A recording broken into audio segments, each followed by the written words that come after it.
ఆధ్యాత్మిక సంపదే అసలైన ఆర్థిక సంపద. ఇప్పుడు ఏదైతే 21st సెంచరీలో మనం ఉన్నామో, ఈ 21st సెంచరీలో ప్రతి ఒక్కరికి ఆర్థిక విషయాలకు సంబంధించిన పోరాటంలో ఆధ్యాత్మిక విషయాలను ఎక్కువగా మర్చిపోతున్నారు. ఈ ఆధ్యాత్మిక విషయాల గురించి చెప్పడానికి, నేర్చుకోవడానికి ఈ వేదికని క్రియేట్ చేయడం జరిగింది. 21 డేస్, 21 రోజులు ఈ వేదిక అనేది మీకు అందుబాటులో ఉంటుంది. కాబట్టి ఈరోజు డే 1 మనం మొదలు పెట్టాం.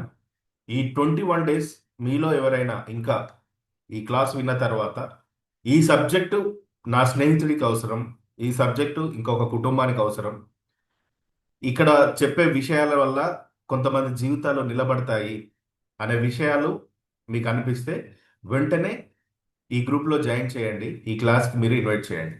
ఎనీవే, సో మనకున్న 1 అవర్ టైంలో ఈరోజు మనం సోల్ అవేకనింగ్కి సంబంధించి చాలా మంది జీవితంలో వేల మందిలో జీవిస్తున్నా కూడా ఒంటరిగా బ్రతుకుతూ ఉంటారు. చుట్టూ 10 మంది ఉన్నా తాను ఒంటరిగానే ఫీల్ అవుతూ ఉంటాడు.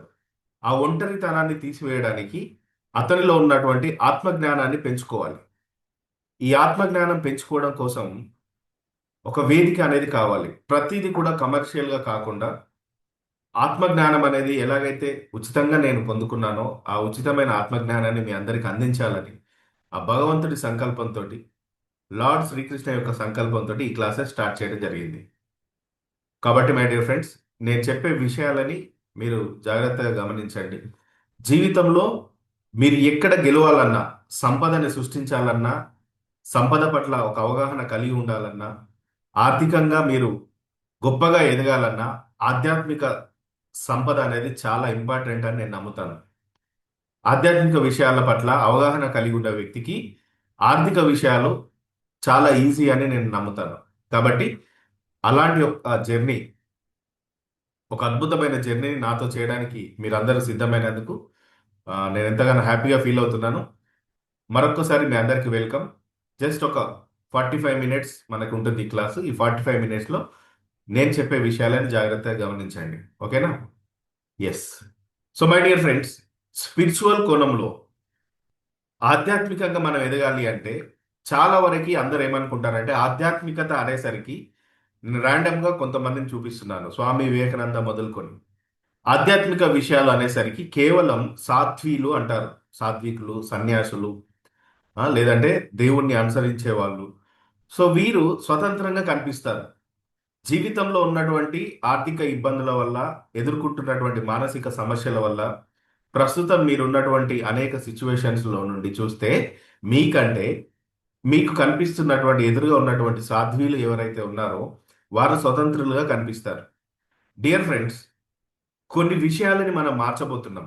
ఈ ఏదైతే 21 డేస్ ఫ్రీ క్లాసెస్కి మీరు అటెండ్ అవుతున్నారో, ఈ స్పిరిచువల్ అవేకనింగ్ క్లాసెస్లో మీరు చాలా విషయాలని మీ ఆత్మకు సంబంధించినటువంటి పర్సెప్షన్ని చేంజ్ చేయబోతున్నారు. ఈ పర్సెప్షన్ని చేంజ్ చేయడానికి ఈ క్లాస్ మీకు యూజ్ అవుతుంది. ఇప్పటి వరకు మీరు స్వతంత్రులని ఎవరిని అనుకుంటున్నారు? ఇక్కడ కనిపిస్తున్న ఇలాంటి సాధ్వీలను, స్వామిలను మీరు స్వతంత్రులు అనుకుంటున్నారా? లేదా ఒక సామాన్యమైన జీవితం గడుపుతున్న వారిని స్వతంత్రుడు అనుకుంటున్నారా? మీ పర్సెప్షన్ ఎలా ఉంది? ఆ పర్సెప్షన్ని మనం ఈరోజు చేంజ్ చేయబోతున్నాం. మీరు ఎప్పుడైనా గమనిస్తే ధార్మిక వ్యక్తులు అనబడేవారు, ఆధ్యాత్మికంగా గురువులుగా పిలువబడేవారు, వీరందరూ కూడా మీకంటే ఎక్కువగా బానిసలుగా కనిపిస్తారు. మీ పర్సెప్షన్ని మార్చబోతున్నారు. మీరు స్వేచ్ఛను కొంచెమైనా కలిగి ఉంటారండి. కొంచెమైన స్వేచ్ఛలో ఉంటారు మీరు. మీకు ఎక్కడికి వెళ్ళాలంటే అక్కడికి వెళ్తారు. ఏ టెంపుల్కి వెళ్ళాలన్నా వెళ్తారు. ఏ ప్లేస్కి వెళ్ళాలన్నా వెళ్తారు. ఏమి తినాలన్నా తింటారు. ఎలా మూవ్ అవ్వాలంటే అలా మూవ్ అవుతారు. కానీ ఈ రోజుల్లో మనం చూస్తే మహాత్ములు అని పిలువబడేవారు, స్వామీజీలుగా పిలువబడేవారు, మీకున్న స్వేచ్ఛను కూడా వాళ్ళు లేకుండా ఉన్నారు. వాస్తవాన్ని మీరు చూడండి. మీకేదైతే స్వేచ్ఛ ఉందో ఆ స్వేచ్ఛలో కూడా వాళ్ళు లేరు. అసలు ఒక సాధ్వి అంటే ఎవరు? మన భారతదేశం ఆధ్యాత్మికంగా చాలా ప్రపంచానికి ఒక ఆదర్శమైన దేశం మనది. సాధ్వి అంటే ఇక సంఘంతోటి, సమాజంతోటి పని లేదు, నేను దేని గురించి పట్టించుకోను అనే వ్యక్తి. అవిదితమైన అరణ్యాల్లోకి ఒక ప్రస్థాన్ని ప్రారంభించిన వ్యక్తి. అవిదితమైన అరణ్యాలలోకి ఒక ప్రస్థాన్ని ప్రారంభించిన వ్యక్తి అంటే జనంతో సంబంధం లేకుండా తన యొక్క ఆత్మజ్ఞానాన్ని పెంచుకోవడానికి తను చేసే ఒంటరి ప్రయాణం మొదలు పెట్టేవాడే సాధ్వి.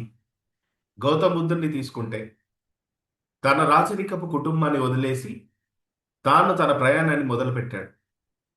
సాధ్వి అంటే అర్థం అది. అయితే ఈ సాధ్వి అనే దానికి ఇంక ఎలాంటి ప్రమాణాలు ఉన్నాయో చూద్దాం.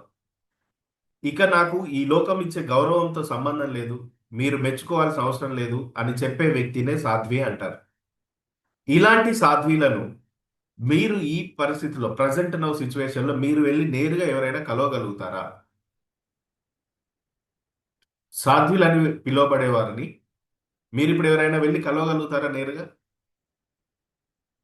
కలవలేరు.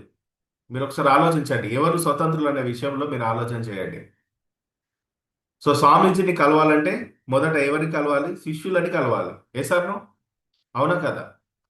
ఇది ఎవరిని విమర్శించడం కాదు, మీ పర్సెప్షన్ని చేంజ్ చేస్తున్నాను. ఈ 21 డేస్లో కంప్లీట్ సోల్ ఎనర్జీని మీరు తీసుకొని మీరే భగవంతుడు అనే ఒక స్థాయికి తీసుకురావడమే ఈ 21 డేస్ ప్రోగ్రామ్ ఉద్దేశం. కాబట్టి ఈ 21 డేస్లో మీ యొక్క ఆత్మజ్ఞానాన్ని పరిపూర్ణంగా పొందుకోవడానికి ఈ క్లాసెస్ చాలా బాగా యూజ్ అవుతాయి. ఇది కేవలం స్వేచ్ఛను కోల్పోవడం కాదు, బానిసత్వం అంటాను నేనైతే. కాబట్టి ఇప్పుడున్న సాధ్వీలు పూర్తి నియమానికి విరుద్ధంగా ఉన్నారు. కాబట్టి ఈరోజు ఒక సాధ్విని మనం కలవాలి అంటే ఆ సాధ్వి అనేవాడు శిష్యుడిని రూపాంతరించడం మొదలు పెడితే ఆ శిష్యుడే సాధ్విని రూపాంతరం చెందిస్తున్నాడు. వాళ్ళే లీడ్ చేస్తున్నారు. ఇది రియాలిటీలో జరుగుతుంది. కాబట్టి డియర్ ఫ్రెండ్స్, ఇప్పుడు మీరు చెప్పండి, నిజమైన స్వతంత్రులు ఎవరు అంటే ఒక సాధ్వి కన్నా సామాన్యుడే నిజమైన స్వతంత్రుడు. మీరెప్పుడు కూడా మీ ఆలోచనల్లో ఆర్థిక పరంగా నేను ఇతరులతో పోల్చుకున్నప్పుడు, ఒక స్వామీజీతో పోల్చుకున్నప్పుడు నేను ఆర్థిక పరంగా, ఆధ్యాత్మిక పరంగా వాళ్ళకంటే నేను స్వతంత్రుడను కాదు అనే భావనని ఫస్ట్ తీసేయండి. మీరే స్వతంత్రులు. ఆధ్యాత్మిక విషయాల్లో, భగవంతుడిని వెతికే విషయంలో, భగవంతుడికి దగ్గరయ్యే విషయంలో మీరే స్వతంత్రులు. మీరు స్వతంత్రంగా ఉన్నారు. ఈ స్వతంత్రంగా ఉన్న మీ దగ్గరికి సోల్ నాలెడ్జ్ వస్తుంది, ఆత్మజ్ఞానం వస్తుంది. ఆత్మజ్ఞానం ఏంటి, ఎలా అనేది మనం ఈరోజు చూద్దాం. ఎస్. సో ఈరోజు 21 డేస్ సోల్ అవేకనింగ్ క్లాసెస్లో నేను మీకు ఒక కొత్త సబ్జెక్ట్ని పరిచయం చేయబోతున్నాను. ఆ సబ్జెక్ట్ పేరే the law of divine resonance. ఇప్పటి వరకు మీరు లా ఆఫ్ అట్రాక్షన్ గురించి విన్నారు. లా ఆఫ్ డివైన్ రిసోనెన్స్ గురించి ఇక నుండి వినబోతున్నారు. ఈ లా ఆఫ్ డివైన్ రిసోనెన్స్ అంటే ఏంటి అంటే భగవంతుడు, జీవుడు, ప్రకృతి. భగవంతుడు, జీవుడు, ప్రకృతి, ఈ మూడు విషయాల మధ్య అనుసంధానం, కనెక్షన్, స్పందన, కర్మ, చైతన్యం, మీ భావనల యొక్క ప్రభావం, వీటన్నిటిని ఎలైన్ చేస్తే the law of divine resonance అంటాం. కొంచెం జాగ్రత్తగా వినండి, మీకు ఈ సబ్జెక్ట్ చాలా బాగా అర్థమవుతుంది. ఓకేనా? లా ఆఫ్ డివైన్ రిసోనెన్స్ అంటే ఏంటంటే మన చైతన్యం, మన భావాలు, మీరు ఏదైతే ఎమోషన్ని కలిగి ఉన్నారో, ఏదైతే భావాన్ని కలిగి ఉన్నారో, ఆ భావాన్ని, మీ యొక్క సంకల్పాన్ని ఈ విశ్వంలో ఉన్నటువంటి, ఈ సమస్త అండ బ్రహ్మాండంలో ఉన్నటువంటి ఆ యొక్క భగవంతుడి చైతన్యంతో ఆ ఫ్రీక్వెన్సీని కలపడమే the law of divine resonance. Einstein చెప్పినా, శ్రీకృష్ణుడు చెప్పినా, భగవద్గీత చెప్పినా ప్రతిదీ ఎనర్జీనే. ఒక ఎనర్జీ తిరిగి ఆ ఎనర్జీని ఆకర్షిస్తుంది. కాబట్టి మీ యొక్క భావనలు, మీ ఫీలింగ్స్, మీ ఫ్రీక్వెన్సీ ఏదైతే ఉందో ఆ విశ్వంలో ఉన్నటువంటి సృష్టికర్త అయిన భగవంతుడి యొక్క ఫ్రీక్వెన్సీకి ఈక్వల్ చేయడమే the law of divine resonance. ఈ 21 డేస్ మీరు ఏం నేర్చుకుంటారంటే మీ చైతన్యాన్ని, మీ లోపల ఉన్న మీ సబ్ కాన్షియస్ మైండ్తో భగవంతుడి యొక్క స్వరాన్ని వినగలిగేటువంటి మౌన స్థితికి, సైలెన్స్ భావనకి మిమ్మల్ని తీసుకువెళ్ళడమే ఈ 21 డేస్ క్లాస్ యొక్క ముఖ్య ఉద్దేశం. భగవద్గీతలో లార్డ్ శ్రీకృష్ణ అర్జునుడితో చెప్తాడు, 4వ అధ్యాయం 11వ శ్లోకంలో చెప్తాడు. ఆ శ్లోకం మీరు భగవద్గీత మీ దగ్గర ఉన్నట్టయితే మీరు భగవద్గీత ప్రతి ఒక్కరూ తీసుకొచ్చుకునండి. ఈ 21 డేస్ క్లాసెస్ మీరు వచ్చినప్పుడు 4వ అధ్యాయం 11వ శ్లోకంలో ఒక పదం చెప్తారు ఆయన, ఏ యథామం ప్రపద్యంతే తాస్తంధైవ భజమ్యాహం. అంటే ఓ పార్థ, ఆ శ్లోకం పూర్తిగా చదివితే ప్రజలు ఎవరైతే ఉన్నారో వివిధ రూపాలలో వారికి తెలిసిన రూపంలో నన్ను ఆరాధిస్తారు. వాళ్ళు ఏ రూపంలో ఆరాధించినా వాళ్ళ యొక్క ఫ్రీక్వెన్సీకి, వాళ్ళ యొక్క చైతన్యానికి నేను స్పందిస్తాను అని చెప్తాడు. ఆ పూర్తి శ్లోకం మీకు చదివితే అర్థమవుతుంది. నేను అందుకే ఒక లైన్ తీసుకున్నాను ఇక్కడ మీకు అర్థం కావడానికి.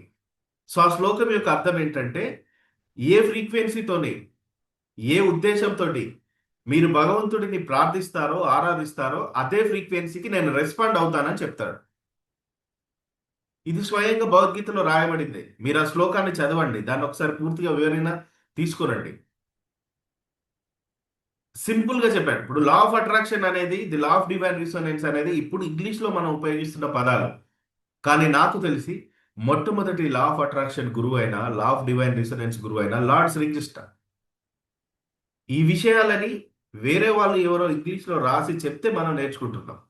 కానీ భగవద్గీతలో ఏ రోజో చెప్పబడింది. భగవద్గీత 4వ అధ్యాయం 11వ శ్లోకం అర్థం అదే. మీరు పూర్తిగా చదవండి. మీ యొక్క ఫ్రీక్వెన్సీకి, మీలో ఉన్న చైతన్యానికి సేమ్గా స్పందిస్తాడు భగవంతుడు. మీ లోపల ఫ్రీక్వెన్సీ ఒకలా ఉండి మీరు భగవంతుడిని కోరుకునేది మరొకలా ఉంటే భగవంతుడి దగ్గర నుండి ఆన్సర్స్ రావు మీ ప్రేయర్స్కి. నేను ఎన్ని ప్రేయర్స్ చేసినా నాకు ఆన్సర్స్ రావట్లేదంటే ఎందుకు రావట్లేదు? Focus on your frequency. Me frequency పైన ఫోకస్ చేయండి. మీ ఫ్రీక్వెన్సీ గనక భగవంతుడి యొక్క ఫ్రీక్వెన్సీకి ఈక్వల్ అయితే తప్పకుండా మీరు దైవ స్వరాన్ని వింటారు, దేవుడి స్వరాన్ని వింటారు. ఇది రియాలిటీగా జరుగుతుంది. భగవద్గీతలో శ్రీకృష్ణుడు చెప్పింది ఇదే. కాబట్టి మీ ఫ్రీక్వెన్సీ మారుతుంది. మీ యొక్క భావతరంగం, మీ emotional frequency and god divine ప్రతిధ్వని, రెస్పాన్స్. మీ భావనలే విశ్వంలో తరంగాలుగా వెళ్తాయి. మీరు ఎలాంటి భావాన్ని కలిగి ఉన్నారో ఈ భావనలే విశ్వంలో ఫ్రీక్వెన్సీగా తరంగాలుగా వెళ్తాయి. అలా వెళ్ళిన ఆ యొక్క భావనలు మీకు తిరిగి పరిస్థితులను క్రియేట్ చేస్తాయి. మన ఉపనిషత్తులలో ఒక పదం ఉంటుంది, యథాభావం తదాభవతి. ఈ యద్భావం తద్భవతి అనే విషయాన్ని మనం ఇంకొంచెం ఎక్స్పాండ్ చేసి చూస్తే, మీరు ఎలాంటి ఫ్రీక్వెన్సీతో కలిగి ఉన్నారో, ఎలాంటి భావనతో కలిగి ఉన్నారో, ఫర్ ఎగ్జాంపుల్ ఈ క్లాస్కి మీరు ఎలాంటి ఫ్రీక్వెన్సీతో వచ్చారో, ఎలాంటి భావనతో మీరున్నారో ఈ భావనలే ఫ్రీక్వెన్సీగా విశ్వంలోకి వెళ్తాయి. తిరిగి అలాంటి ఒక సిచ్యువేషన్స్ మీకు క్రియేట్ అవుతాయి. విశ్వం యొక్క పని అదే. అందుకే మన వాళ్ళు ఏం చెప్పారు? యద్భావం తద్భవతి అన్నారు. అంటే నువ్వు ఎలా భావిస్తే అలాంటి అనుభవమే మీకు ఎదురవుతుంది. అంటే మీ భావం తరంగంగా మారుతుంది, మీ తరంగం తిరిగి ప్రతిధ్వనిగా మారుతుంది, అది మీకు రిజల్ట్గా వస్తుంది. అంటే మీరు ఫోకస్ చేయాల్సింది ఎక్కడ? ఫస్ట్ మీకు ఎలాంటి రిజల్ట్ కావాలో అలాంటి ఫ్రీక్వెన్సీని కలిగి ఉండాలి. మీ జీవితం ఎలా ఉండాలి అనుకుంటున్నారో అలాంటి ఫ్రీక్వెన్సీని కలిగి ఉండాలి.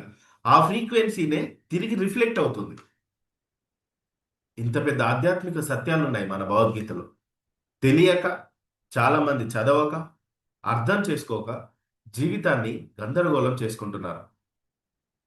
జీవితం యొక్క వాల్యూ తెలియక చాలామంది తమ జీవితాన్ని మధ్యాంతరంలోనే ముగిస్తున్నారు.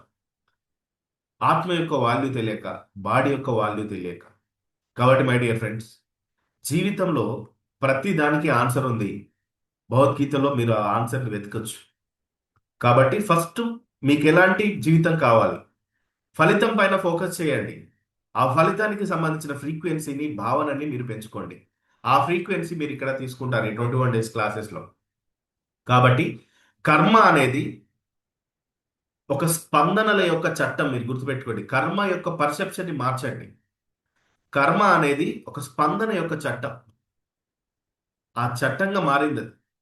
మహాభారతంలో కృష్ణుడు అర్జునుడికి ఏమని చెప్తాడు? ప్రతి చర్యకు ప్రతిస్పందన ఉంటుంది, యాక్షన్కి రియాక్షన్ ఉంటుంది. భగవద్గీత 3వ అధ్యాయం 9వ శ్లోకంలో చూస్తే కర్మను యజ్ఞభావంతో చేయాలి అని చెప్తాడు.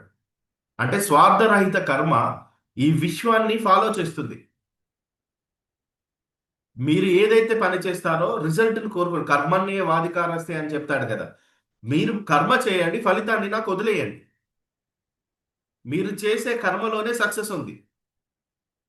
ఆ మీరు చేసే కర్మ స్వార్థరహిత కర్మ అయితే ఈ విశ్వం మీకు మంచిని అనుగ్రహిస్తుంది అని చెప్తాడు లార్డ్ శ్రీకృష్ణ. ప్రతిదీ కూడా స్వార్థంతో ఆలోచించొద్దు.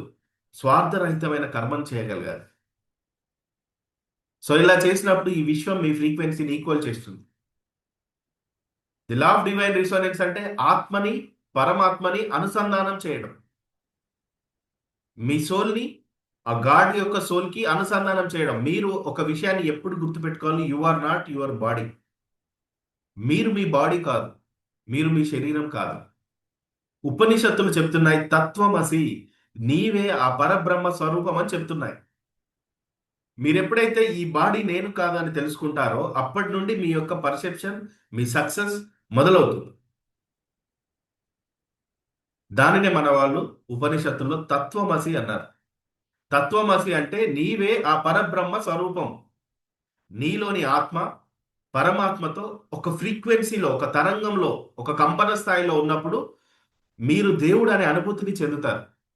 మీరే దైవం అనే అనుభూతిని చెందుతారు. మీలో ఉన్న ఆత్మ పరమాత్మ నుండి విడిపడినటువంటి ఒక భాగం. ఆ భాగాన్ని మీరు ఎప్పుడైతే పరమాత్మ యొక్క ఫ్రీక్వెన్సీకి కనెక్ట్ చేస్తారో దైవ భావన మీలో ఉంటుందండి. కేవలం బాడీ వరకే మీరు ఆలోచన చేసి ఈ శరీరం వరకే నేను అని మీరు కనుక అనుకుంటే మీరు ఆ దేవుని యొక్క భావనని, భగవంతుని యొక్క ఫ్రీక్వెన్సీని మీరు ఫీల్ అవ్వలేరు. కాబట్టి ఆ ఫ్రీక్వెన్సీని చేంజ్ చేస్తాం. ఇక్కడ మీ యొక్క శుద్ధ భావనని, మీరు ఏదైతే ఒక భావన, ఒక మంచి భావన, ఫ్రీక్వెన్సీని, ఒక ఎమోషన్ని, ఒక ఫీల్ మీరు కలిగి ఉంటారో ఆ విశ్వంలో ఉన్న భగవంతుడి యొక్క ఎమోషన్ని మీరు కనెక్ట్ చేస్తారు. భగవంతుని యొక్క రియాక్షన్, మీరు ఎన్ని ప్రేయర్స్ చేసినా, ఎన్ని పూజలు చేసినా దేవుడి దగ్గర నుండి, భగవంతుడి దగ్గర నుండి మీకు ఆన్సర్స్ రావట్లేదు అంటే మొదట మీరు శుద్ధి చేయాల్సింది మీ భావనని శుద్ధి చేయాలి. మీ ఎమోషన్స్ని, మీ మనసుని శుద్ధి చేయాలి. భగవంతుని యొక్క స్పందన దేనిపైన ఆధారపడి ఉంటుంది అంటే మీ అంతరంగ శుద్ధి పైన ఆధారపడి ఉంటుంది. మీ లోపల నడుస్తుంది ఏంటి, మీరు ఎలాంటి భావనతో ఉన్నారు, మీ అంతరంగం యొక్క శుద్ధి.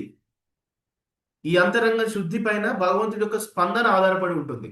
మీ లోపల అసూయ, ద్వేషం, పిరికితనం, భయం, లోభం ఇవి ఉన్నాయి అనుకోండి, మీ స్పందన స్థాయి తక్కువగా ఉంటుంది. భగవంతుడు స్పందించే విధానం తక్కువగా ఉంటుంది. అదే మీలో ప్రేమ, భక్తి, గ్రాటిట్యూడ్, కృతజ్ఞత ఉంటే మీ స్పందన అత్యున్నత స్థాయికి చేరుతుంది. ఈ విషయాలను మీరు కలిగి ఉన్నప్పుడు ఆత్మ పరమాత్మకి మధ్యలో మీరు కనెక్ట్ చేయబడతారు.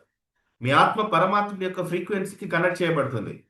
కాబట్టి మీరు ఎలాంటి స్పందనని కలిగి ఉన్నారో గుర్తించండి. ఆ స్పందనని శుద్ధి చేయండి. మీ శుద్ధ భావన శుద్ధ స్పందనను తీసుకొస్తుంది. భగవంతుడు ఎలా స్పందిస్తాడంటే మీ అంతరంగ శుద్ధిని పై స్పందిస్తాడు. ఏ స్థాయిలో ఉంది మీ అంతరంగ శుద్ధి? కాబట్టి ప్రకృతికి, దైవశక్తికి మధ్యలో మనం సమతుల్యం చేయాలి. ఈ ప్రకృతిని మీరు వేరుగా చూడద్దు. ప్రకృతి అంటే మీ శరీరం, మీ శరీరానికి అనుకూలమైన పరిస్థితులు, మీ చుట్టూ ఉన్న పరిస్థితులు, మీ చుట్టూ ఉన్న వస్తువులు, మీ చుట్టూ ఉన్నటువంటి living things, non living things అన్నీ కూడా. కాబట్టి ప్రకృతికి, ఈ దైవశక్తికి, డివైన్ ఎనర్జీకి మధ్యలో మీరు సమతుల్యం చేయాలి. మీరున్నది అందుకే, మీ పర్పస్ అందుకే. కాబట్టి ప్రకృతి గుణాలైనటువంటి సత్వగుణం, రజోగుణం, తమోగుణం ఏవైతే ఉన్నాయో ఈ గుణాల యొక్క స్పందన మిమ్మల్ని ప్రభావితం చేస్తుంది. భగవద్గీత చదవండి ప్రతిరోజు. భగవద్గీత 14వ అధ్యాయంలో గణత్రయ విభాగ యోగం అని ఉంటుంది. దాని గురించి మనం డిస్కస్ చేస్తాం నెక్స్ట్ రాబోయే రోజుల్లో. సత్వగుణం పెరిగితే దేవుని యొక్క అనుభూతిని మీరు స్పష్టంగా చూస్తారు. దెన్ వాట్ ఈస్ సత్వగుణ? సత్వగుణం ఏంటి? సత్వగుణంలోకి మనం ఎలా మారాలి? భగవంతుని యొక్క ఆన్సర్స్ మనం ఎలా తీసుకోవాలి? దేవుని యొక్క ఫ్రీక్వెన్సీకి మనం ఎలా కనెక్ట్ అవ్వాలి? ఇలాంటి విషయాలను ఈ 21 days మీరు నేర్చుకుంటారు. కాబట్టి ఈరోజు మొదటి రోజు క్లాస్ కాబట్టి మీకు జస్ట్ నేను ఇంట్రడక్షన్ ఇస్తున్నాను. రేపటి నుండి 7 గంటలకల్లా శుభ్రంగా స్నానం చేసి ఈ క్లాస్కి వీడియో ఆన్ చేసుకొని ఒక 45 to 50 minutes కూర్చోండి. మీ జీవితంలో మిరాకిల్స్ని చూస్తారు. ఆ దేవుడిని ఎలా కనెక్ట్ చేసుకోవాలో మీకు అర్థమవుతుంది. భగవంతుడి యొక్క ఫ్రీక్వెన్సీని మీరు కనెక్ట్ చేసుకుంటారు. సో అంటే ఈ సంకల్ప శక్తి అనేది, ఒక సంకల్ప శక్తి భగవంతుడిని ఎలా మన దగ్గరికి తీసుకొస్తుంది. మీ అందరికీ మహాభారతం తెలుసా? మహాభారతం తెలుసు అన్న వాళ్ళు ఒకసారి చాట్ బాక్స్ లో టైప్ చేయండి. మహాభారతంలో మనందరికీ గుర్తుండిపోయే ఒక సంఘటన, ఆ సంఘటన నేను ఈరోజు చెప్తాను. మన యొక్క సంకల్ప శక్తి దైవ స్పందనకి ఎలా కారణమవుతుంది, ఎలా దేవుని యొక్క స్పందనని, దేవుడిని మన దగ్గరికి ఎలా తీసుకొస్తుంది. మహాభారతంలో ద్రౌపది సంకల్పంతో శ్రీకృష్ణుని పిలుస్తుందండి. భక్తి భావన ఫ్రీక్వెన్సీ అనేది ఎలా ఉంటుందో మీకు ఒక ఎగ్జాంపుల్తో చెప్తాను చూడండి. ఆమె సంపూర్ణంగా శరణాగతి చెందింది. దీన్నే the law of divine resonance అంటాం. అంటే అక్కడ తన భర్తలు ఉన్నా, తన బంధువులే ఉన్నా, తన వాళ్ళే అన్నా కూడా తనకి హెల్ప్ రావట్లేదు, సహాయం రావట్లేదు. ఇక ఈ ప్రపంచం మొత్తంలో తనకు సహాయం చేసే ఒక్క వ్యక్తి ఎవరున్నారంటే శ్రీకృష్ణుడు. కంతే. శరణాగతి అంటే ఏంటి? కంప్లీట్గా డీప్, ఏమంటారు, పూర్తిగా ఆధారపడడం, శరణాగతి చెందడం అంటే. ద్రౌపది ఎలాగైతే వస్త్రాభరణం ఆ టైంలో కంప్లీట్గా శ్రీకృష్ణుని పైన ఆధారపడి ఉందో, ఇక శరణాగతిగా శ్రీకృష్ణుడు తప్ప తనకి వేరే మార్గం లేనే లేదు. తన తనని కట్టుకున్న భర్తలు అక్కడ ఉన్నా కూడా నో హెల్ప్, హెల్ప్ చేయని సిచ్యువేషన్లో ఉన్నారు. చుట్టూ ఉన్న వాళ్ళంతా తన బంధువులే, తన వాళ్ళే. చాలా మంది కూడా చుట్టూ తన వాళ్ళే ఉన్నా కూడా సమస్యను ఒక్కరే ఎదుర్కొంటారు. అప్పుడు మీరు చేయాల్సింది శరణాగతి చెందాలి. ఎస్, కంప్లీట్ సరెండర్ అవ్వాలి. ద్రౌపది కంప్లీట్ తాను సరెండర్ అయ్యారు కాబట్టి చూడండి ఏం జరిగింది. వెంటనే యాక్టివేట్ అయింది. The law of divine resonance అంటే అదే. సంపూర్ణ విశ్వాసం ఈజ్ ఈక్వల్ తక్షణ దైవ స్పందన. ఈ ఫ్రీక్వెన్సీ, ఇలాంటి ఫ్రీక్వెన్సీని మీరు కలిగి ఉంటే దేవుడు మీ యొక్క ప్రేయర్స్కి ఆన్సర్స్ ఇస్తాడు, మీ ప్రేయర్స్ని వింటాడు, మీ ప్రేయర్స్కి జవాబు దొరుకుతుంది. The law of divine resonance అంటే అదే. కాబట్టి ఈ డివైన్ రిసొనెన్స్ చేయాలి అంటే మీరు చేయాల్సింది జపం, ధ్యానం. ఈ 21st సెంచరీలో మనిషికి అత్యంత క్లిష్టమైంది, చేయలేనిది ధ్యానం మాత్రమే. మొబైల్ ఫోన్ పక్కన పెట్టి, ఆలోచనలని పక్కన పెట్టి ధ్యానం చేయడం అనేది భగవంతుడి యొక్క స్వరాన్ని వినే ఒక మాధ్యమికంగా పనిచేస్తుంది. మంత్ర జపం అనేది ఏం చేస్తుంది? ఓం అనే శబ్దాన్ని కనుక మీరు రిపీటెడ్గా డైలీ ఉదయం లేవగానే మీ నాభిలో నుండి కనుక ఒక 108 టైమ్స్ మీరు చెప్పగలిగితే మీ యొక్క ఫ్రీక్వెన్సీ అనేది ఈక్వల్ అవుతుంది భగవంతుడి యొక్క ఫ్రీక్వెన్సీకి. ఈ టైం కూడా ఉండడు ప్రజెంట్. కేవలం మీరు కూర్చొని ప్రశాంతంగా కూర్చొని మీ మైండ్ని కామ్ చేస్తూ, మీ శ్వాసని గమనిస్తూ, మీ ఐస్ క్లోజ్ చేసి జస్ట్ ఓం అనే శబ్దాన్ని ఒక 108 టైమ్స్ చెప్పండి డైలీ. మీ వైబ్రేషన్ అంతా కూడా, మీ ఫ్రీక్వెన్సీ అంతా కూడా భగవంతుడి యొక్క ఫ్రీక్వెన్సీకి కనెక్ట్ అవుతుంది, విశ్వ చైతన్యంతో కనెక్ట్ అవుతుంది. సింపుల్ మెథడ్ కదా, కానీ చేయమను, టైం ఉండదు కాబట్టి. కాబట్టి ఓం నాదం విశ్వ ప్రాథమిక ఫ్రీక్వెన్సీ అండి, కంపనం. ఓం అనేది ఇప్పుడు నాసా వాళ్ళు ఇంకెవరో చెప్తే కాదు, మన వాళ్ళు ఎప్పుడో చెప్పారు ఓం అనే నాదం గురించి. మండక ఉపనిషత్తుల్లో చెప్పారు ఓం గురించి, కంప్లీట్ ఇన్ఫర్మేషన్ ఇచ్చారు. కాబట్టి ఓం అనే శబ్దాన్ని మీ యొక్క ఫ్రీక్వెన్సీ మార్చాలి అనుకుంటే డైలీ 108 టైమ్స్ మార్నింగ్ చాంట్ చేయండి. ఇది ఒక రెగ్యులర్ డ్యూటీ లాగా పెట్టుకోండి, రెగ్యులర్ డ్యూటీ. ఈ పదాన్ని మీరు జపం చేయడం ద్వారా మీ యొక్క ఫ్రీక్వెన్సీ మారుతుందండి. తర్వాత ధ్యానం. ధ్యానం ద్వారా పరమతత్వాన్ని మీరు అనుభవించవచ్చు. ధ్యానంలో సైలెన్స్లోకి వెళ్తారు, మౌనంలో భగవంతుడు మీతో మాట్లాడతాడు. సైలెన్స్లో ఉంటాడు ఆయన. మీ హార్ట్ బీట్లో, ఆ హార్ట్ బీట్ను దాటి ఒక సైలెన్స్ తరంగానికి కనుక మీరు వెళ్ళగలిగితే అక్కడ కూడా మీకు ఓం అనే శబ్దం వినిపిస్తుంది. ఓం అనే ఫ్రీక్వెన్సీలోనే, ఆ యొక్క తరంగంలోనే మనందరం బ్రతుకుతాం. బట్ దాన్ని వినగలిగే అటువంటి శక్తి, ఎనర్జీ స్థాయిలు మనకి ఇప్పుడున్న సిచ్యువేషన్లో చాలా మంది ఎదుర్కొంటున్నటువంటి ఆర్థిక పరిస్థితులలో, మానసిక ఇబ్బందులలో ఆ స్వరాన్ని వినలేకపోతున్నారు. ఎప్పుడైతే ఓం అనే శబ్దాన్ని మీరు వినగలుగుతారో ప్రతి సమస్యకి సొల్యూషన్ వచ్చేస్తుంది ఆటోమేటిక్. అలా మీరు ధ్యానంలో, మౌనంలోకి వెళ్ళగలిగితే, సైలెన్స్లోకి వెళ్ళగలిగితే దేవుని యొక్క తత్వాన్ని, పరమతత్వాన్ని మీరు అనుభవిస్తారు. జపం అనేది దేవుని యొక్క ఫ్రీక్వెన్సీకి, భగవంతుని యొక్క విశ్వ చైతన్యానికి మిమ్మల్ని కనెక్ట్ చేస్తే ధ్యానం అనేది ఆ భగవంతుడి స్వరాన్ని వినేటువంటి సాధనంగా ఉపయోగపడుతుంది. కాబట్టి జపం, ధ్యానం ఈ రెండు మీ జీవితంలో భాగంగా చేయండి. భక్తి అనేది ఒక అత్యున్నత రిజొనెన్స్ ఫ్రీక్వెన్సీ. భక్తి భావాన్ని ఈ 21st సెంచరీలో ప్రతి ఒక్కరు కలిగి ఉండాలి. కొట్టివేయొద్దు భక్తి అనేదాన్ని. భగవద్గీత చదవండి, 9వ అధ్యాయం 22వ శ్లోకంలో ఉంటుంది. ఏకాగ్ర భక్తి ఉన్న వారికి నేను అవసరమైనది అందిస్తాను అంటాడు శ్రీకృష్ణుడు. ఫోకస్. ఎలాగైతే ద్రౌపది దేవి తను సరెండర్ అయ్యారో, ఒక్కటే ఇక తను తప్ప వేరే ఛాన్స్ లేదు, శరణాగతి చెందింది. అలాంటి ఆప్షన్స్ లేకుండా ఏకాగ్ర భక్తి ఉన్న వారికి అవసరమైంది నేను ఇస్తాను అంటాడు భగవంతుడు. మల్టిపుల్ జీవితంలో అందరూ కూడా రెండు పడవల ప్రయాణం చేస్తూ ఉంటారండి. ఈ రెండు పడవల ప్రయాణం మీకు సరైన జవాబు ఏ రోజుకి ఇవ్వదు. ఏదో ఒక నాటికి ఏదో ఒక పడవలకి జంప్ అయినా చేయాలి, లేదా ఆ రెండు పడవలు వదిలేసి మీరు మునిగి అయినా పోవాలి. సార్, ఇలాంటి విషయాలు మనకు భగవద్గీత చదవాలని తెలుసు, కానీ మీరు చదవరు. కానీ అందులో ఉన్నటువంటి వాల్యుబుల్ సీక్రెట్ పాయింట్స్, జీవితంలో సక్సెస్ అవ్వడానికి కావాల్సినటువంటి సింపుల్ సీక్రెట్ పాయింట్స్ని నేను మీకు అందిస్తున్నాను. భగవంతుడు మీకు కోరుకునే దానిని మీకు ఇవ్వాలి అంటే మీరు కలిగి ఉండాల్సింది ఏకాగ్ర భక్తి. ఈ ఏకాగ్ర భక్తిని మీరు కలిగి ఉండాలి. అంటే భక్తి అంటే భావతరంగం. ఇది మిమ్మల్ని అత్యున్నత పవిత్రత స్థాయికి తీసుకెళ్తుంది.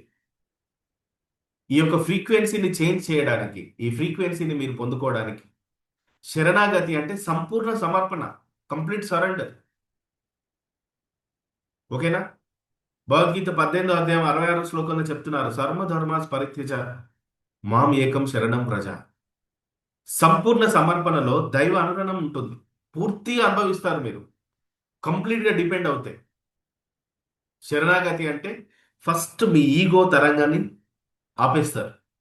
ప్రతి మనిషి యొక్క నాశనానికి ముందు అతని యొక్క గర్వం నడుస్తుంది. ఆ ఈగోను తీసేస్తారు శరణాగతి అంటే.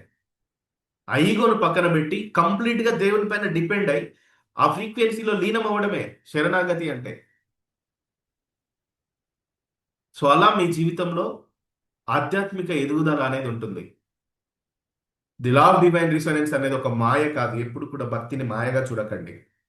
ఇది ఒక చట్టం, ఒక చట్టంగా పెట్టుకోండి. చట్టం చేస్తే ఎలాగైతే మీరు ఫాలో చేస్తున్నారో అలా ఒక చట్టంగా పెట్టుకోండి. మీరు ఎలా కంపిస్తే, మీ వైబ్రేషన్ ఎలా ఉంటే విశ్వం మీకు అలా ప్రతిధ్వనిస్తుంది. మీ భావనను బట్టి విశ్వం ప్రతిధ్వనిస్తుంది.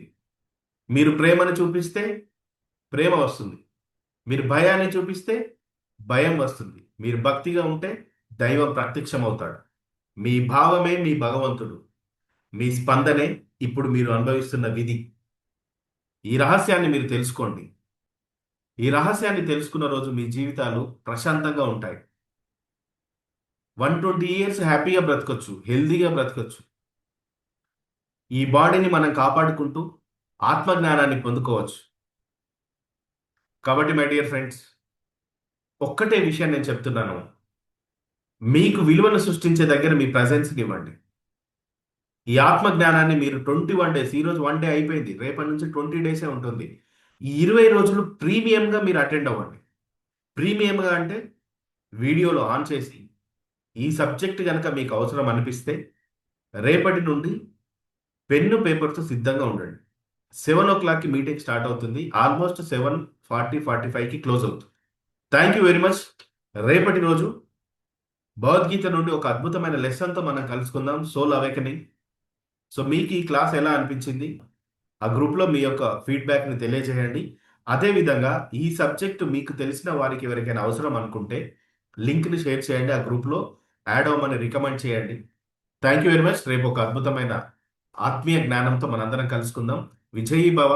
భగవంతుడు మీరు చేసే ప్రతి పనిలో మిమ్మల్ని ఆశీర్వదించి ఈరోజు మీరు అనుకున్న సంకల్పం నెరవేరాలని ఆ భగవంతుడిని ప్రార్థిస్తూ మీ అందరికీ బ్లెస్ చేస్తున్నాను.